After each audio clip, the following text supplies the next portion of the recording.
Good morning friends, I hope आप सब बहुत अच्छे से होंगे। दैनिक रोजगार समाचार और डेली इम्पोर्टेंट करंट अफेयर्स के इस सेशन में आप सबका एक बार फिर से खैर मकदम, हार्दिक स्वागत, मोस्ट वेलकम। दोस्तों, यूपीपीएससी से एक बड़ी अपडेट है।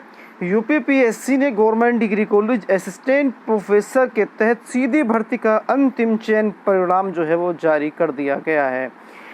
उत्तर प्रदेश लोक सेवा आयोग यूपीपीएससी ने सोमवार को उच्च शिक्षा विभाग के तहत राजकीय महाविद्यालयों में असिस्टेंट प्रोफेसर की 19 पदों पर सीधी भर्ती का अंतिम चयन परिणाम जारी कर दिया। इसमें असिस्टेंट प्रोफेसर गणित के साथ और हिंदी एवं इतिहास के 6 पद शामिल हैं। यानी कि जिन विषयों का रिजल्ट यूपीपीएससी ने जारी किया है अंतिम चयन परिणाम, उसमें जो विषय हैं वो शामिल हैं।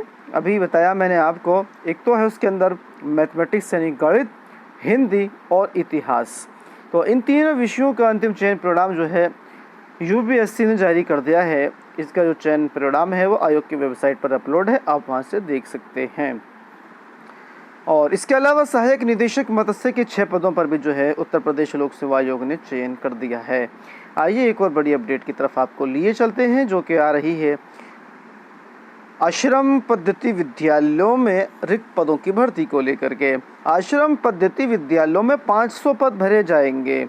तो दो अपडेट बहुत अहम जो है वो रही हैं। कल भी एक अपडेट थी जिसमें government degree college assistant professor के 400 से अधिक पद भरे जाने का जो है वो बात कही गई थी। उस पर जो भर्ती है वो जल्द आने वाली है।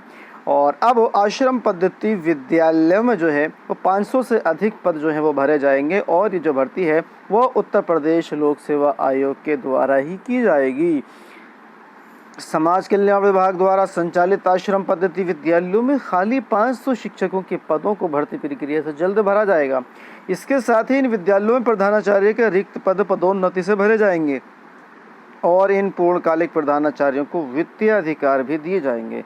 यह घोषणा राज्य मंत्री स्वतंत्र प्रभार असीम अरुण ने सोमवार को यहां गोमती नगर स्थित भागीदारी भवन में आयोजित कार्यक्रम में दी है। और एक और बड़ी अपडेट है, एडिट कॉलेजों में लिपिकों के 1621 पदों पर भर्ती की जाएगी। एक अच्छी खबर है। प्रदेश के 4500 से अधिक सहायता प्राप्त माध्यमिक विद्यालयों में लिपिकों को 1621 कह सकते हैं 1621 रिक्त पदों पर भर्ती होगी। शिक्षा निदेशालय ने सभी 18 मंडलों से रिक्त पदों की सूचना एकत्र करने के बाद शासन को भेज दी है। यूपीपीएससी की ओर से आयोजित प्रारंभिक अर्हता परीक्षा के आधार पर 13 साल बाद इन स्कूलों में बाबुओं की भर्ती होगी। तो एडिट माध्यमिक विद्यालयों में 1621 लिपिकों की जो भर्ती होगी वो पैट के आधार पे होगी। ये ध्यान रखना, जिन्होंने यूपीपीएससी का पैट का एग्ज़ाम क्लियर किया हुआ है तो उन्हीं को जो है यहाँ पर जो है वो नियुक्ति दी जाएगी। और इसके बारे में कहा गया है कि प्रबंध तंत्र को 19 सितंबर तक विज्ञापन जारी कर आवेदन लेना है।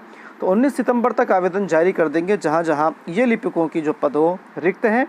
और उसके बाद जब आवेदन आएंगे तो अभ्यर्थियों की मेरिट सूची पीईटी आधार पर तैयार करती है। तो सारा जो बेस होगा वो पैट का स्कोर यहाँ पर मायने रखता है।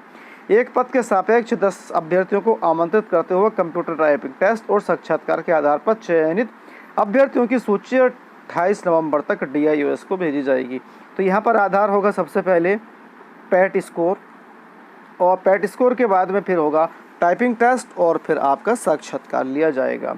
ये सब प्रबंध तंत्र अपने स्तर से करेगा और उसकी सूची फिर DIOS को प्रेषित कर देगा।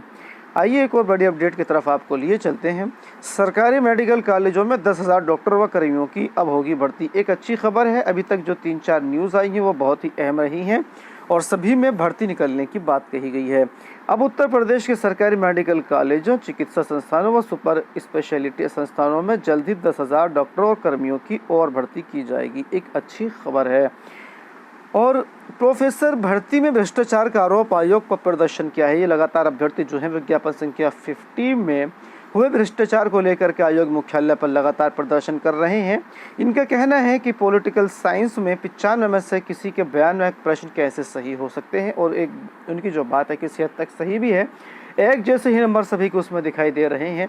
तो एक बार आयोग को इन अभ्यर्थियों की मांग को मानते हुए जो है एक बार जांच करा लेनी किसी बाहरी संस्था से ज़रूर चाहिए, ताकि जो शुचिता है, आयोग की जो ईमानदारी है वो बरकरार रहे और इस तरह के जो आरोप लग रहे हैं भ्रष्टाचार के, धांधली के, उन पर विराम लग सके। वरना तो इस तरह के जो आरोप हैं बेईमानी के, धांधली के, वो लगातार उठते रहेंगे।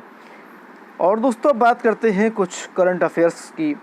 तो ऋषि सुनक को हराकर लिज ट्रस बन गई हैं ब्रिटेन की तीसरी महिला प्रधानमंत्री। इसको आप नोट कर लीजिएगा, आपको आगामी अपने प्रतियोगी परीक्षाओं में ये प्रश्न देखने को मिलेगा कि लिज ट्रस जो है वो ब्रिटेन की तीसरी महिला प्रधानमंत्री बन गई हैं। इसको नोट कर लीजिएगा, फिर हिसाब से मैं कह रहा हूँ। एक को बड़ी अपडेट है, वो है कि जो बांग्लादेश की पीएम हैं, जिसकी मैं बात कर रहा था अभी, ये जो बांग्लादेश की पीएम है शेख हसीना, वो अपने 4 दिवसीय दौरे पर जो है वो मंडे के रोज़ जो है वो भारत पहुंची हैं।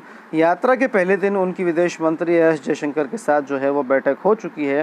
तो नदी जल बंटवारे के साथ साथ 7 समझौतों पर जो है यहाँ पर मोहर लगने वाली है। तो इसको भी आप नोट कर लीजिएगा।